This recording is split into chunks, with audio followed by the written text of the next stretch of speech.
Bismillahirrahmanirrahim. Assalamualaikum warahmatullahi wabarakatuh. Waalaikumsalam warahmatullahi wabarakatuh. Waalaikumsalam warahmatullahi wabarakatuh. Alhamdulillah. Subhanaka la ilma lana illa ma 'allamtana wa innaka antal alimul hakim. Tidak ada ilmu sedikit pun kecuali izin Allah ya. Untuk itu mudah-mudahan apa yang kita sharingkan pada pagi ini mudah-mudahan menjadi berkah buat kita, menambah wawasan dan insya Allah akan mendukung karir kita dalam kehidupan kerja. Bapak Ibu, pada kesempatan ini saya ingin menyampaikan bahwa materi ke-10 tapi konsep teorinya adalah pertemuan ke-9 ya Bapak Ibu. Izin untuk sharing kita dalam hal ini. Tentu saya akan menjelaskan dan nanti Bapak Ibu bisa sharing kita ya, saling bertanya terutama hubungannya dengan pengalaman kita.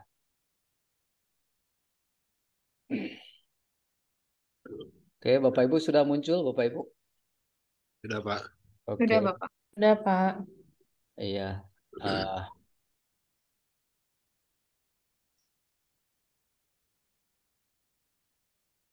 oke, Bapak Ibu, mohon maaf, ini saya akan menyampaikan materi ini sekali lagi. Teknik eh, pembelajaran kita adalah diskusi ya, sharing dan tanya jawab supaya tidak ngantuk ya, tidak tetap semangat. Oke, pada kesempatan ini kita akan membahas tentang lingkungan manajemen dan diagnosa kinerja. Nah, kenapa saya tadi mengulas harus menceritakan benda-benda yang ada di lingkungan kita. Itu yang paling sederhana. Tapi pada lingkup ini adalah yang dimaksud di situ akan lebih luas, yaitu lingkungan manajemen ya. Nah, di situ ada apa saja. Pada sebelumnya kita sudah bahas ya, bahwa yang namanya lingkungan kerja ada orang, kemudian ada benda, ada alat-alat teknis ya, kemudian mungkin ada pelanggan dan sebagainya. Banyak yang berada di lingkungan kerja. Tapi pada umumnya berdasarkan konsep teori lingkungan kerja itu adalah hubungannya ada lingkungan fisik dan lingkungan non fisik. Yang fisik berhubungan dengan alat ya, media dan sebagainya. Dengan non fisik adalah hubungan dengan rekan-rekan kerja ya, kemudian atasan kita dan sebagainya. Dan bagaimana berhubungan dengan lingkungan manajemen ya, ini hubungannya dengan pengelolaan ya, pengorganisasian ya, bagaimana mengelola sumber daya, bagaimana mengelola sarana-sarana eh, dan mendiagnosa kinerja. Artinya menganalisis, mengamati tentang kinerja.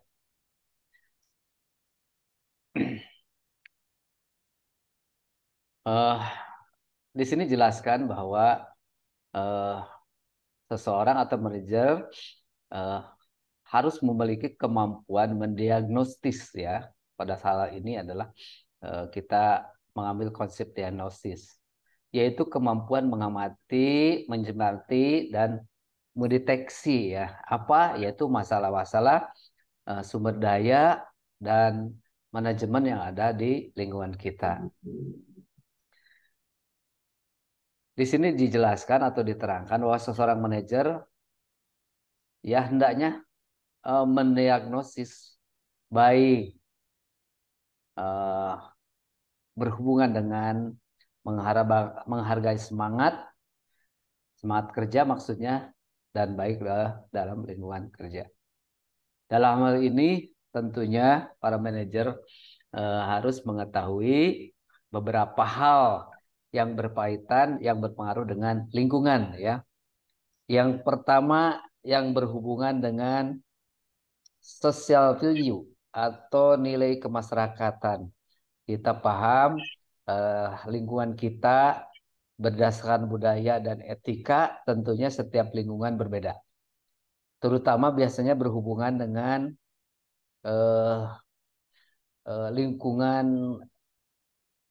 daerah ya, daerah. Contohnya di Jawa Barat tentunya berbeda dengan lingkungan di Sumatera, Kalimantan, Irian Jaya. Nah, nilai value kemasyarakatnya juga berbeda ya. bagaimana budaya kita, bagaimana budaya di lingkungan Jawa dan sebagainya itu akan membedakan dan sikap kita sebagai lingkungan organisasi di perusahaan atau di pemerintahan tentu paham betul bagaimana melakukan pendekatan terhadap mereka dengan budaya dan nilai-nilai yang mereka anut. Yang kemudian legality experiment atau lingkungan hukum. Nah, tentunya juga hukum-hukum yang terutama kita sudah dipahami bahwa ada aturan-aturan yang perlu kita lakukan ya, baik di pemerintahan atau di perusahaan. Di situ ada aturan-aturan yang perlu kita taati ya. Dan berdasarkan pekerjaan kita tentu semuanya ada aturannya. Ya, dalam hal ini adalah aturan yang sudah ditetapkan oleh pemerintah, baik kementerian ya, atau mungkin pemerintah berhubungan dengan gubernur atau wali kota. Selanjutnya yang mempengaruhi lingkungan manajemen di antaranya adalah teknologi informasi environment. Jadi lingkungan teknologi ya, bahwa sekarang sudah tidak bisa dipungkiri ya, kalau misal seorang pegawai atau siapapun yang berhubungan dengan organisasi buta teknologi tentunya akan susah komunikasi ya. Sekarang serba mudah. Tadi seperti dia jelaskan, hanya satu alat saja kita HP, handphone ya. Di situ sudah banyak, kita tidak perlu pergi kemana-mana, cukup memanjat di situ ya. Urusan keuangan tidak mesti kita datang ke bank dan sebagainya. Oleh sebab itu, lingkungan ini perlu kita bisa menyesuaikan bahwa walaupun bagaimana kita sudah usia mendekati pensiun dan sebagainya, tidak ada alasan ya. Kita harus mengenal yang namanya teknologi. Kemudian political environment ya, lingkungan politik tentunya kita posisi di mana tentu harus mengikuti politik. Kita tidak bisa menghindari politik ya. Artinya aturan-aturan pemerintahan dan sebagainya tentu kita harus mengikuti ya. Politik di lingkungan kita bagaimana? Kebijakan-kebijakan ya yang berhubungan dengan pemerintah tentunya kita harus mengikuti. Termasuk kita sebagai ASN misalnya ya, tentu ada aturan-aturan dan politik yang harus diterapkan. Misalnya program-program bupati ya, wali kota itu kan hubungannya dengan politik. Selanjutnya economic environment ya. Nah, tentunya lingkungan ekonomi yang ada di lingkungan kita ya. Kita posisinya di mana, di pemerintahan atau di perusahaan. Tentunya akan menjadi salah satu pandangan buat kita ya untuk menjadi pertimbangan ya. Tentunya lingkungan ekonomi di pemerintahan melihat masyarakatnya ya. Bagaimana lingkungan ekonomi masyarakat, maka itu akan mempengaruhi kita sebagai user dalam perusahaan atau di pemerintahan ya. Kalau memang hubungan dengan masyarakat tentunya itu akan menjadi perhatian pemerintah ya. Kalau memang kelasnya menengah ke bawah atau mungkin belum maju itu akan menjadi pertimbangan. Kalau di perusahaan itu akan menjadi pertimbangan dalam memasarkan ya, memasarkan produk ya, tingkat ekonominya di sini apa yang cocok, yang apa kalau dalam pemasaran disebut positioning ya, positioning di apa yang dibutuhkan oleh masyarakat, derajat mana yang paling tinggi ya, mungkin dilihat usia, golongan sekolah, golongan mungkin pengusaha apa pegawai ya, dan golongan yang sudah lanjut usia. Itu tentu kebutuhan-kebutuhan yang kita pikirkan sebagai pengusaha tentu harus pikirkan. Kemudian geographic environment, lingkungan grafis ya, ada hubungannya dengan lingkungan masyarakat, tentunya posisi kita di mana ya. Kita di Jawa Barat tentunya akan menjadi pertimbangan kita ya, baik di pemerintahan atau di perusahaan ya. Nah, bagaimana lingkungan masyarakat geografis berdasarkan daerah ya. Daerah tentunya lingkungan juga akan mengaruhi bahwa Jawa Barat tentunya dilihat dari hawanya dingin ya. kemudian wilayahnya mungkin ya aman, alhamdulillah ya secara geografis kita aman. Tapi bagaimana saudara-saudara kita di Kalimantan, kemudian di Irian Jaya, kemudian di Sumatera, kemudian ya ada daerah-daerah yang mungkin tentu akan menjadi masalah ketika longsor atau banjir. Ya, itu akan menjadi pertimbangan bagi kita. Nah, ini hal-hal yang mempengaruhi atau yang berada di lingkungan kita yang harus diperhatikan oleh seorang manajer jika di perusahaan ya. Kita sebagai manajer juga di lingkungan kerja. Nah, di sini ada yang mempengaruhi dan dipengaruhi Bapak Ibu ya. Di sini seperti organisasi ya. Maka di sini tentu hidup mundurnya sebuah organisasi tergantung kepada seorang manajer ya. Manajer inilah akan mewarnai organisasi itu. Begitupun teman sejawat ya. Teman sejawat mungkin yang selevel ya dengan kita, sejajar dengan kita, itu akan saling mempengaruhi. Bagaimana pengaruh positif terhadap kita atau terhadap mereka. Jadi bisa mempengaruhi, bisa dipengaruhi ya. Kemudian bawahan ya. Nah, itu tentunya eh, peran manajer membangkitkan semangat kerja terhadap bawahan itu sangat penting sekali. Bagaimana mereka menghargai, memperhatikan, membuat mereka nyaman, memberikan trust atau kepercayaan, tentu sangat diharapkan sekali oleh bawahan. Kemudian juga suasana situasional ya. Tentunya setiap situasi sikap manajer itu diperlukan ya. Dalam situasi genting gitu ya. Situasi rawan itu manajer tentu sangat berperan sekali ya. Kemudian berhubungan dengan tuntutan pekerjaan.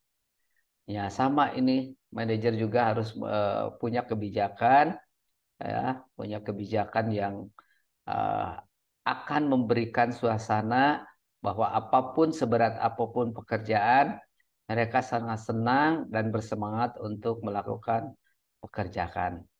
Dan manajer juga tentu akan mendapat pengaruh ya, yaitu oleh top manager.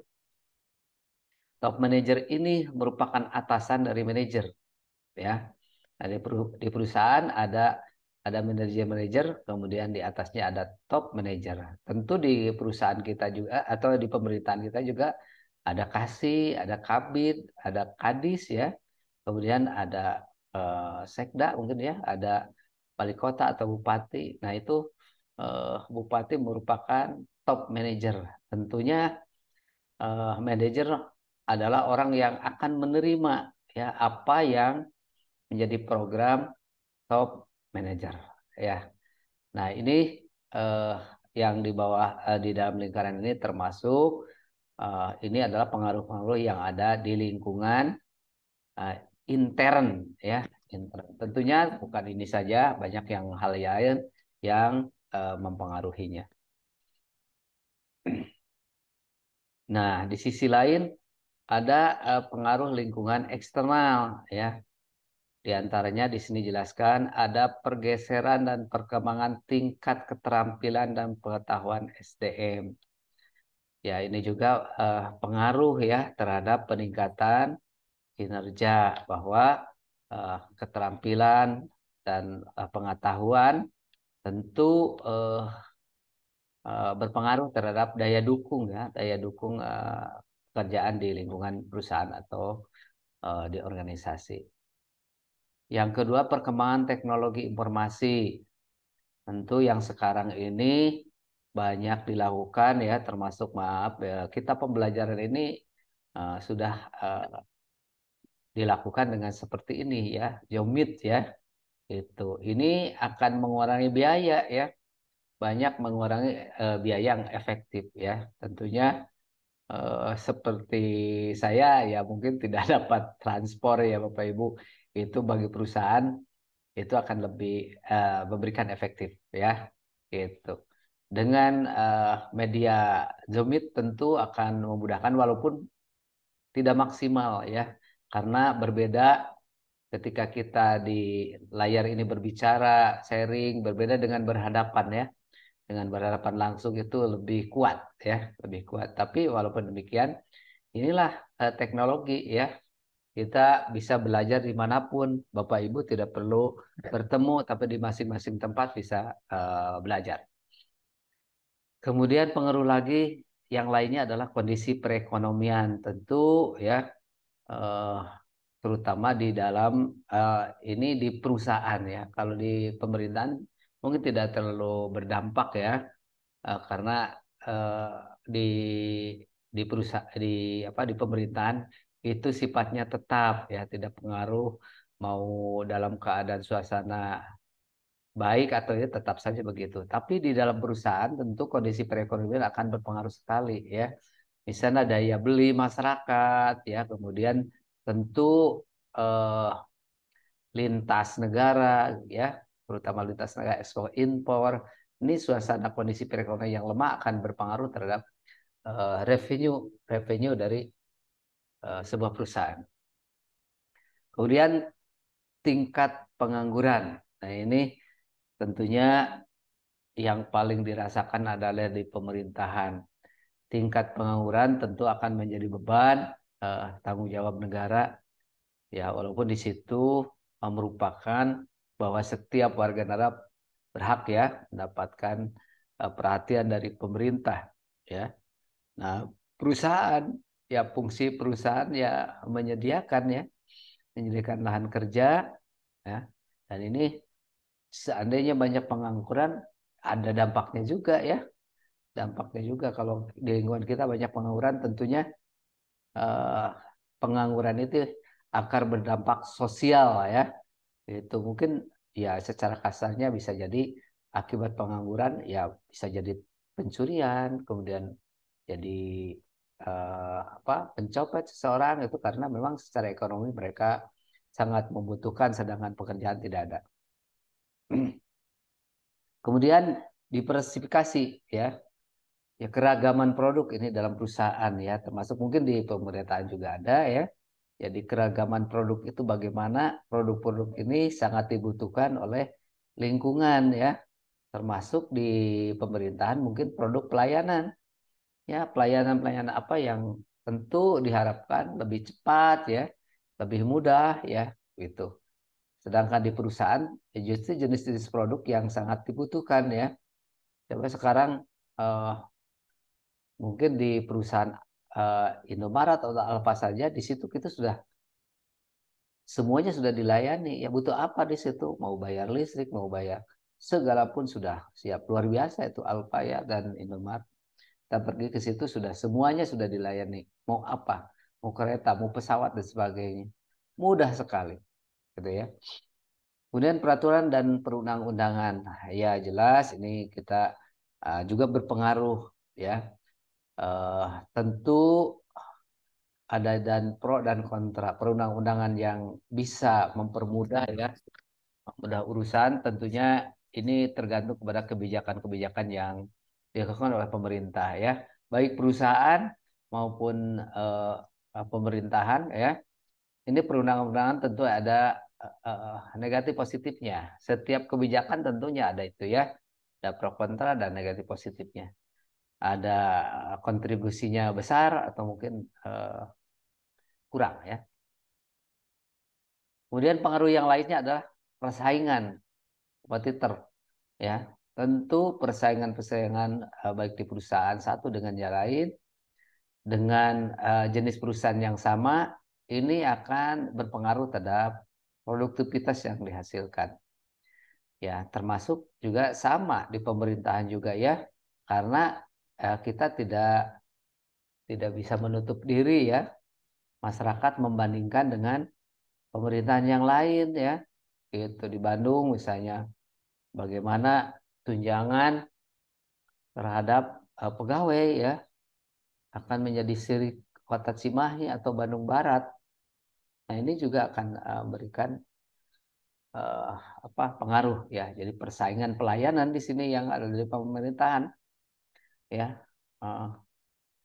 akan menjadi perbincangan Dan kita mendengar ya di masyarakat, apalagi sekarang media sosial begitu, tidak bisa dibendung lagi. Di sisi lain ya, yang berpengaruh itu adalah pertumbuhan penduduk ya. Tentunya eh, penduduk sekarang ya, dulu kita mengenal program KB ya, sekarang eh, masih ada enggak ya?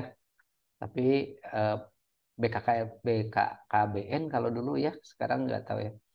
Ini pertumbuhan penduduk juga kalau terlalu pesat itu akan berpengaruh juga ya. Itu berpengaruh terhadap lingkungan, eh, ya kemajuan dan tentunya gaya hidup tentu berbeda. Nah, pemerintah juga akan memberikan layanan terhadap lingkungan pertumbuhan penduduk ya. Ya, tentu sekarang pemerintah sudah mengadakan bantuan-bantuan dengan kartu-kartu bantuan masyarakat ya, kayak PKH, KIP dan sebagainya. Itu salah satu bentuk bantuan dari pemerintah untuk ya penduduk ya, penduduk atau masyarakat. Kemudian sasaran dan target organisasi ya.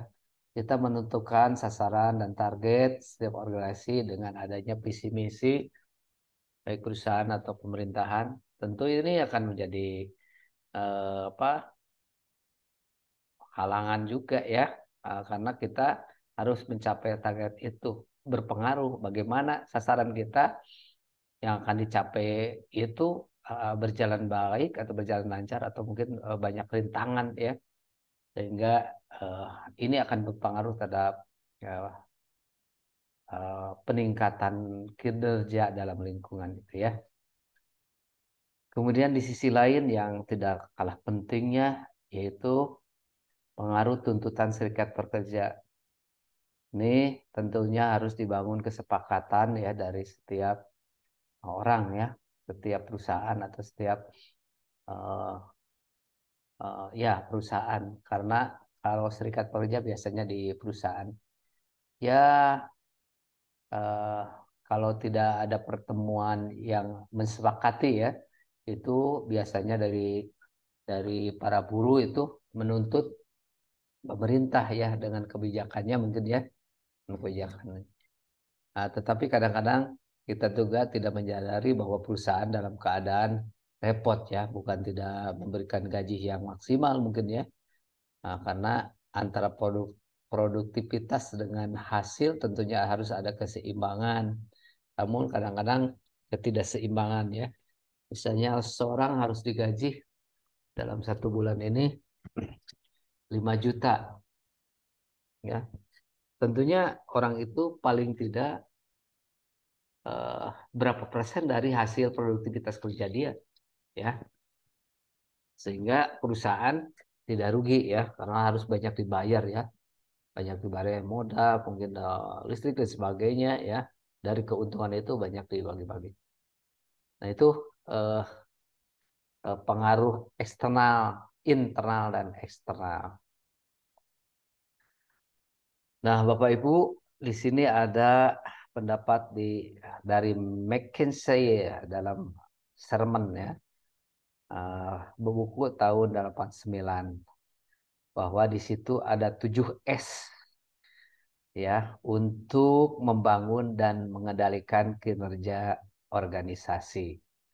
Yang pertama adalah strategi, kemudian share value ya, berbagi nilai, sistem, kemudian style of leadership, kemudian social responsibility, staff dan skill. Nah, Bapak Ibu, saya untuk menghentikan dulu. Ibu, Bapak pilih di antara poin ini ya. Mengapa ini ada 7 S yang menurut pendapat McKinsey dapat membangun dan mengendalikan kinerja organisasi. Pilih Bapak Ibu, silakan pilih ya. Kita di sini ada 4 orang, tapi di sini ada 7 ya. Pilih salah satu. Kenapa strategi dapat membangun dan mengendalikan kinerja organisasi? Kenapa share value? Kenapa sistem? Ya, kenapa style leadership? Apa social responsibility? Kenapa staff dan kenapa skill? Silakan Bapak Ibu pilih salah satu ya Bapak Ibu dan kemukakan pendapat bahwa tujuh ini adalah dapat membangun dan mengendalikan kinerja organisasi. Ya, paham Bapak Ibu ya? Oke, saya mohon Bapak Ibu mengambil salah satu poin dari 7S ini ya. Jadi Ibu menerangkan strategi. Kenapa strategi bisa membangun dan mengendalikan organisasi ya? Silakan Bapak Ibu untuk memberikan pandangan Bapak Ibu ya. Izin Pak. Eh, boleh siapa Bu Ria? Ya Pak. Ya, Bu Menurut Ria. saya yang harus ini sistem Pak. Sistem. Oke, silakan Ibu. Ya, Kenapa sistem Bu? karena dengan sistem kita akan dalam membangun suatu pengendalian organisasi, jikalau sistemnya bagus, otomatis semua dari skill staff itu juga akan berjalan sesuai dengan yang telah diterapkan di sistem itu. Begitupun nanti setelah sistem berjalan, mungkin ke depannya untuk perencanaan kita untuk lebih maju, kita menggunakan strategi yang akan membuat perusahaan tersebut lebih membangun perusahaan tersebut lebih maju kembali, Pak. Lebih maju lagi. Oke, terima kasih Bu Ya. Ria ya. Eh, perusahaan. Ya, oke. Terima kasih Bu Ria ya. Ini beliau mengambil sistem ya. Karena dengan sistem semuanya akan berjalan dengan baik ya. Sistem yang baik, maka semua konsep, semua aspek yang ada di lingkungan itu akan baik. Baik, Mangga Nusa Nesna, silakan. Ya, Pak. Siapa ini Pak Agus? Mangga Pak Gus. Untuk memilih salah satu lebih ke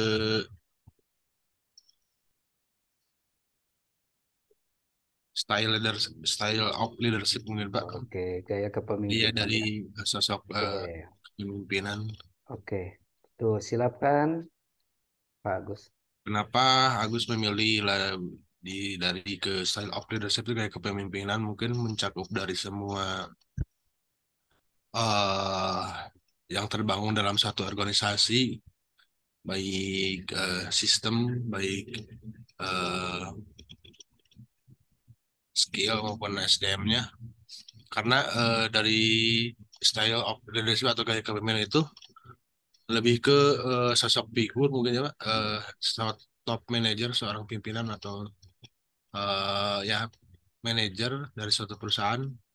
Karena untuk suatu mengendalikan suatu organisasi atau perusahaan itu gantung dari satu gaya kepemimpinan itu sendiri, baik dari mengeluarkan suatu pengambilan keputusan maupun untuk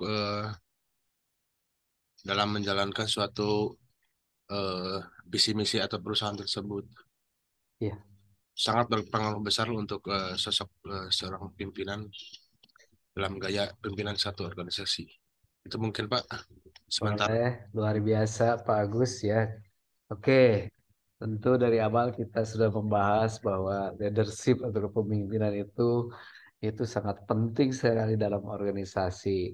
Itu tadi yang telah disampaikan oleh Pak Agus ya. Semua akan terbangun ya dengan kepemimpinan.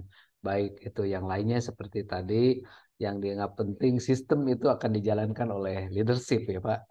Jadi kalau leadership berjalan dengan baik, maka sistem juga akan berjalan baik. Kemudian eh, kebijakan-kebijakan termasuk penentuan visi dan misi adalah leadership.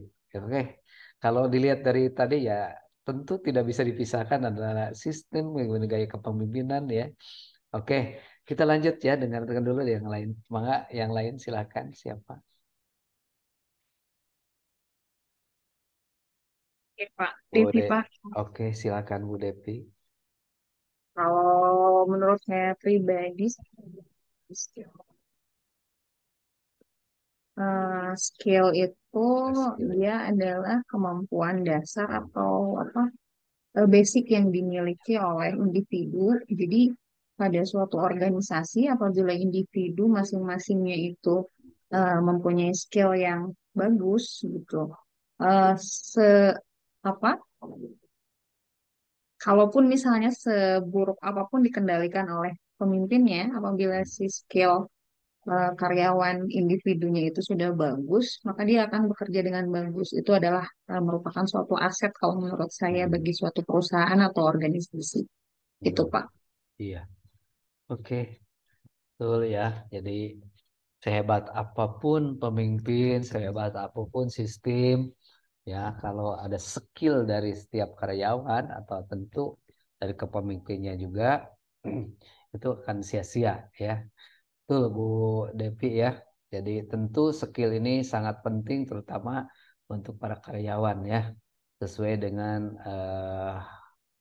job yang dibutuhkan sesuai dengan kemampuannya, maka skill ini akan memberikan dampak yang positif terhadap kemajuan perusahaan atau kinerja perusahaan. Boleh. Kemudian tinggal Bu Rini. Mangga Bu Rini. Boleh Pak? Siapa nih? Pak, oh Pak Yayat. Oke, oke Pak Yayat. Mangga Pak Yayat. Ya saya coba Pak. Oke. Mangga Pak Yayat. Saya coba strategi Bu. Pak, Strategi. Oke, siap.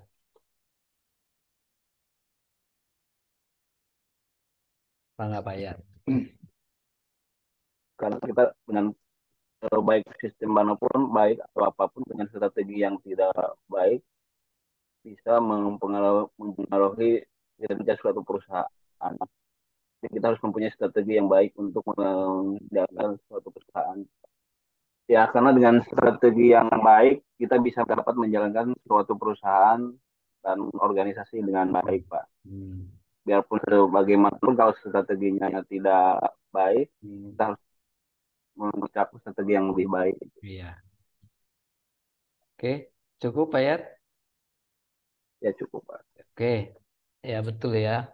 Dan tentu tadi yang beberapa poin sistem kayak kepemimpinan, kemudian skill dan strategi ya. Ini strategi itu untuk membuat pekerjaan lebih efektif dan efisien ya. Bagaimana strateginya ini?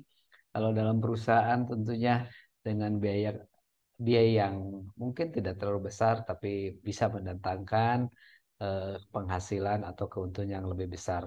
Tentu juga di pemerintahan sama kita harus melakukan strategi bagaimana menghadapi masyarakat yang beraneka ragam, apalagi lingkungan pendidikan yang menengah ke bawah. Tentunya pemahaman apa yang kita sampaikan itu tentu susah dipahami, sehingga mereka banyak menentang daripada mengikuti. Nah, ini strateginya harus diatur supaya apa tujuan kita yang dimaksud itu tidak eh, sia-sia ya disampaikan capek-capek tapi tidak bahkan dapat menentang kita. Oke. Tinggal satu lagi Mangga Bu Rini. Nih Bu Rini. Oh, aduh, udah habis semua, Pak. Masih Kalau setuju Pak? menurut saya sih, Pak, semuanya juga penting ya, Pak ya. Hmm, Jadi semuanya juga berkesinambungan kalau menurut saya. Jadi oke. dari strategi, eh, gaya kepemimpinan, sistem gitu. Semuanya, Iya, Kak. Jadi dari apa eh, yang kalau menurut saya sih semuanya juga penting, Pak. Yang The betul. Seven S. McKinsey dalam sermon membangun dan Poin. mengendalikan kinerja ini. Oke, Organisasi juga semuanya juga kalau menurut saya sih penting ya Pak oke. ya. Karena kan semuanya Boleh. juga Nih ber ada poin 6 Bu yang belum dibahas. Staf ini. ya Kenapa staf ya dianggap penting untuk mendukung, membangun dan mengendalikan kerja? Coba ya. Rini. Karena kalau staff itu kan person ya Pak ya yang Yes. menjalankan semua yang ada di organisasi gitu dari mulai level apa eh, hmm, level di atas itu pasti membutuhkan staf-staf yang kompeten gitu Pak. Oke, siap, siap. Ya, jadi pentingnya staf itu untuk mendukung, membangun dan mengendalikan kinerja. Karena kan yang dari bawah ya Pak ya, kayak misalnya Oke, kita siap. belajar ketika kita belajar pemasaran, sebetulnya Hmm, orang-orang yang berhubungan dengan levelan konsumen gitu ya, ya, itu tuh kan staf-staf kita gitu. ya. Jadi bagaimana pentingnya staf kita, bagaimana ketika kita belajar di strategi SDM juga bagaimana kita mengembangkan kemampuan staf gitu. Iya. Bagaimana dari awal rekrutmen memilih Hmm, staf yang baik gitu. Jadi penting bisa. ya gitu Pak. Oke, siap. Eh, betul ya. Staf itu akan membantu kita ya secara teknis biasanya ya. Nah, bagaimana kita mendapat keberhasilan tentang kinerja ya. Jikalau staf kita secara teknis ini tidak dianggap mendukung kita ya. Oke, kemudian yang belum dibahas tentang share value ya, berbagi nilai ya. Tentu ini juga akan memberikan dampak positif terhadap lingkungan ya. Kita memberikan nilai-nilai positif terhadap orang lain ya. Kita memberikan contoh-contoh bahwa kita adalah seorang pekerja yang giat, pekerja yang tanggung jawab. Itu nilai-nilai disiplin misalnya. Itu adalah share value ya. Orang lain melihat kita atau karyawan atau yang lain. Kemudian social responsibility ya, respon sosial itu juga akan mendukung apakah ada di lingkungan kita eh, baik masyarakat atau siapapun yang memberikan respon positif terhadap kita. Ini penting sekali ya. Jadi 7 S ini menurut McKinsey itu betul kita pahami dan kita akui bahwa ini benar ya. Walaupun ini hanya sebagian, masih banyak yang mempengaruhi bagaimana bisa membangun dan mengendalikan kinerja. Bapak Ibu luar biasa pendapatnya ya. Ini sudah paham semua, semuanya memberikan respon positif terhadap pandangan McKinsey ini ya. Oke, kita lanjutkan.